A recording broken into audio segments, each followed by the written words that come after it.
They first set forth the order in the fall of last year.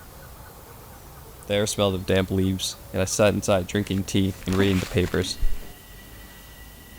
It was in the announcement columns, but I was always too occupied with the entertainment section of the paper.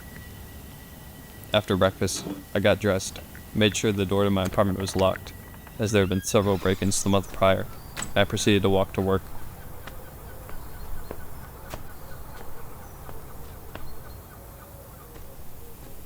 What's strange is that in all my years at the factory, I was never truly certain of what we did. While others attended to the large furnaces, I was responsible for carrying heavy equipment from one side of the building to the other.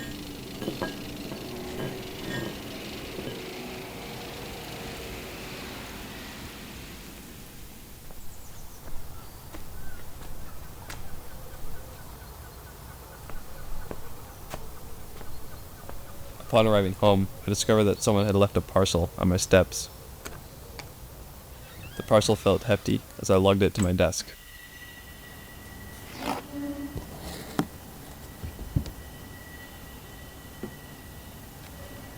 As I read the enclosed note, I remember hearing some muttering of what this was at work. One of the men feeding the furnace said his wife was feeding his portrait better than him. I was just happy to have a new flatmate.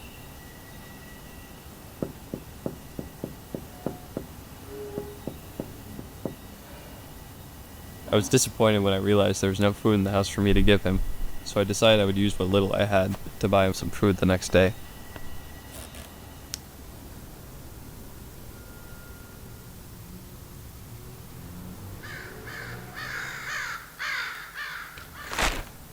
The next morning, I tried to distract myself from an empty stomach by reading the papers, but he just stared at me like a malnourished puppy.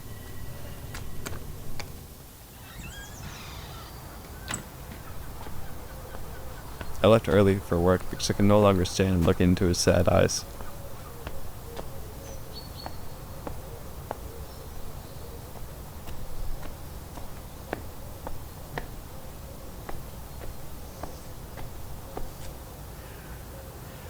Along the walk, I was reminded that I could no longer ignore his needs. So I made plans to go to the corner market after work.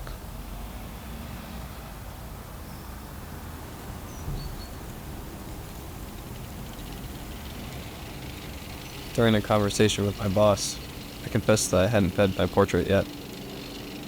He said they needed me for the work ahead, so he dismissed me early and quietly advised me to go to the corner market. The line was down the block, but as time passed, it seemed to stretch over a mile.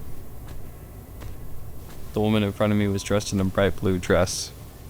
She said that she was going to feed him only the finest cuts of prime rib. I was lucky enough to make it in before closing, but all they had left was soup. It was then that I saw him again, but he looked different. I paid for my soup at the register and walked home. I couldn't help thinking that my portrait would be happier somewhere else. When I arrived home, he was waiting for me, looking angry. I quickly started preparing his dinner.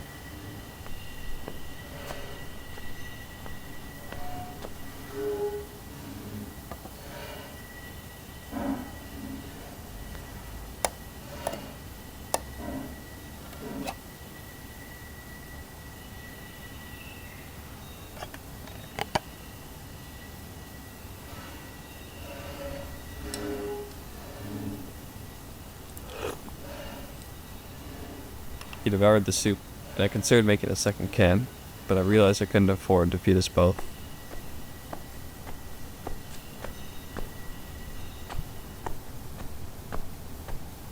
I ended up eating the crumbs left at the bottom of the can.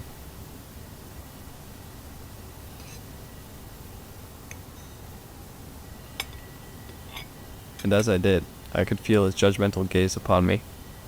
Eventually, I collapsed into a deep sleep, staring up at the starving spider on my ceiling, patiently waiting for its prey. The next morning, on my way to the factory, I discovered the last meal of some creature of the night. I couldn't help but think of how lucky it was. When I arrived, I noticed that some of my coworkers weren't there, and I assumed that there must have been a cold going around. The night went on just the same, But this time he didn't leave me any table scraps, so I went out to bed with an empty stomach.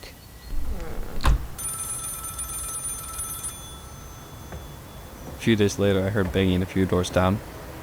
There were 3 or 4 of them, I wasn't sure.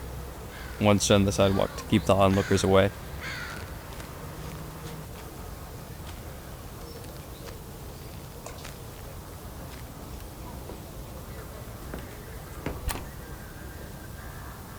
There was another one standing closer, clutching a pistol. And the third demanded that the man exit his home. I wasn't quite sure what was going on until a man whom I recognized as my landlord came over to watch. He told me he was the one who had called them from the police box down the street by the corner market, since he also owned that building. He had noticed that the tenant had tossed his portrait in the bin behind his house. This would occupy my thoughts over the next few weeks.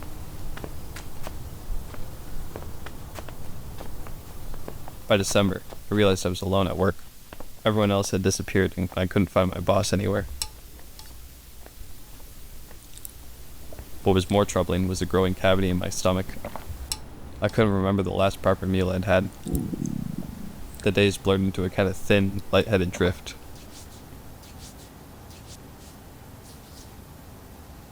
As I went to feed him my last can of soup, I realized for the first time in weeks, I hadn't felt a pain in my stomach.